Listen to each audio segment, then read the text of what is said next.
Traffic constable పై దాడి చేసిన కేసులో కన్నడ నటి మైత్రేయి గౌడకు 2 ఏళ్ల జైలు శిక్ష విధిస్తూ బెంగళూరు సిటీ కోర్టు నిన్న తీర్పును వెలువరించింది. 2011లో మైత్రేయి గౌడ తన స్నేహితురాలతో కలిసి కారులో వెళ్తూ కార్ డ్రైవ్ చేస్తూనే మరోవైపు సెల్ ఫోన్ లో మాట్లాడుతుండటంతో ట్రాఫిక్ హెడ్ కానిస్టేబుల్ శివకుమార్ కారుని అడ్డుకున్నారు. ట్రాఫిక్ హెడ్ కానిస్టేబుల్ కార్ని అడ్డుకోవడంతో మైత్రేయి గౌడతో పాటు ఆమె స్నేహితురాలకు ఎక్కడా లేని కోపం వచ్చింది.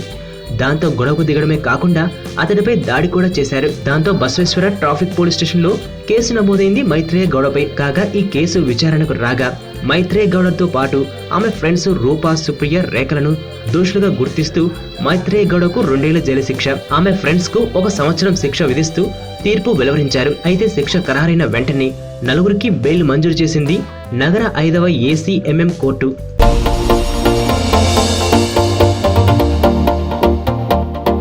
ఇక్కడున్న రంగులన్నీ నీలోనే ఉన్నాయి. నలుగురిలోకి వచ్చి చూడొచ్చు కదా. అబ్బాయిలకు కావాల్సింది ఒక హగ్, ఒక ముద్దు, అంతే. దానికోసం ఏవైనా చేసేస్తారు. చాలా